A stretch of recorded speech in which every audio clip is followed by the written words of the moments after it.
Have you ever wanted to collide two planets with each other? No? Well, I have. Let me show you how to do that. Sounds good? Let's go. For the basic materials, I only used a wooden frame for the base, a silver wire and two styrofoam balls with different sizes. The bigger one is 6 centimeters and the smaller one is about 4.5 centimeters in diameter. Since these two objects should collide with each other, I had to cut off a small chunk of each piece. This was easily achievable with that styrofoam hot wire cutter that I got cheap on Amazon. To make the cut cleaner, I used my hobby knife. I also needed holes in the planets to guide the wiring through to the power supply, which will be added under the base later on. The end piece of the wire cutter was interchangeable with that rod-shaped tip, which was perfect to make some holes. I also poked holes into the bottom of the objects with a barbecue stick for some stainless steel rods, which will hold the planets in place and serve as electric conductor as well. So if everything turns out as intended, no wires will be visible after the diorama is finished. The preparations for the planets are done so far, so I could already move on to the painting part. I primed them black with an airbrush.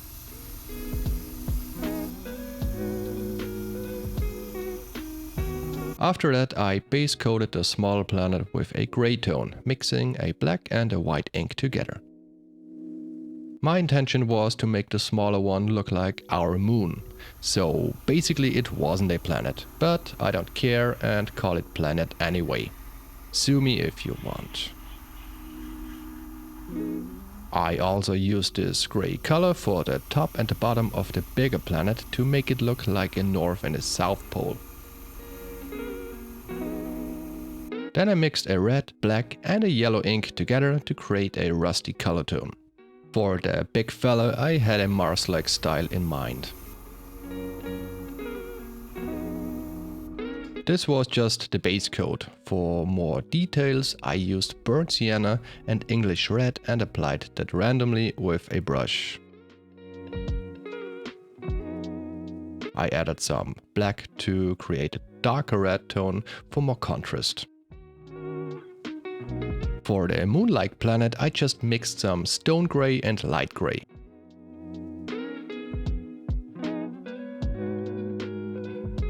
Here I added a bit of black as well for darker spots.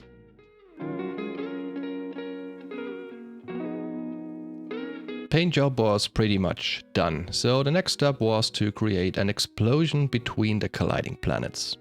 So I just built some kind of assembly that should hold the lighting filaments and cotton wool for the smoke and explosion effect. I started with a cross shape made out of barbecue sticks that I cut into a length of 10 centimeters.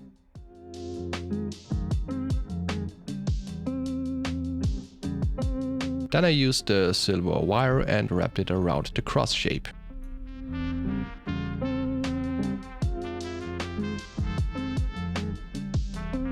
I also wrapped some wire through the middle to create more support surface for the wool later on. To really fix the wires in place, I applied some hot glue as well. Of course, I had to add the lighting filaments at this stage. Here I had to be careful not to connect the wires wrong. The positive connection of the filament had this tiny hole in it, so this is where I connected the red wire. Wires were connected, so all left to do was to glue the filaments onto the assembly. And here I was done with this abomination of an assembly. And everything still worked.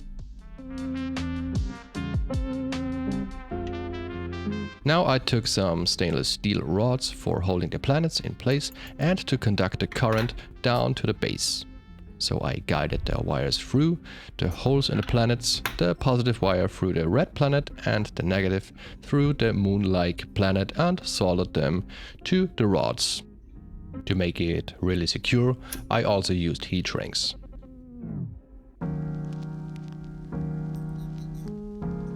Then I inserted the rods with the wires into the bottom holes of the planets and fixated them with hot glue.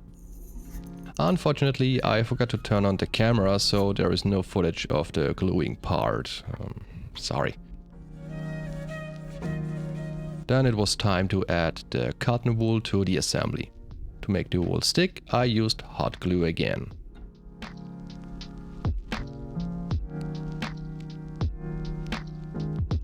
Final part of that assembly was to connect the planets with each other and with the explosion in the middle.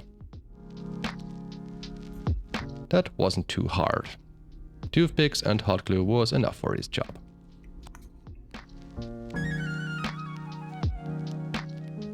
To attach the planets to the base, I measured the middle of it, marked the spots where the steel rods should go and drilled 2 holes into the base.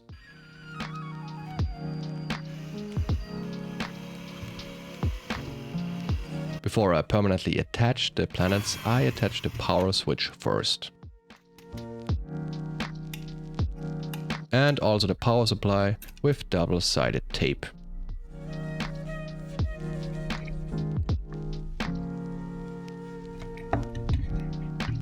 Here I could already connect the positive wires of the power supply and the switch.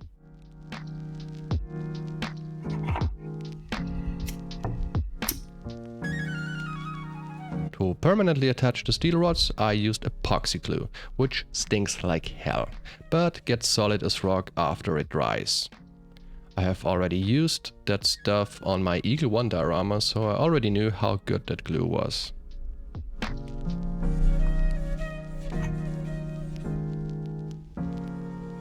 Then I just had to connect the wires of the switch and the power supply with the steel rods.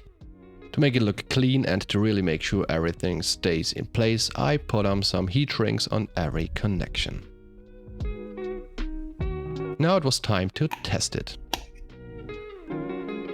I turned down the light a bit so you could see it better in the video. At the end I added some details and hid some pieces and wires of the inner assembly with cotton wool. Additionally, I made some small rock pieces out of cork and painted them in the same colors as the planets, so it looked like small chunks of rock got blown off. With the paintbrush I painted tiny spots of paint which should look like dust or smaller pieces of rocks. The final thing left to do was to paint the base. I decided to paint the base with burnt umber. I don't know why exactly, but I really like this color. So yeah, here it is, a tiny cataclysmic event on my workbench. Who doesn't want that?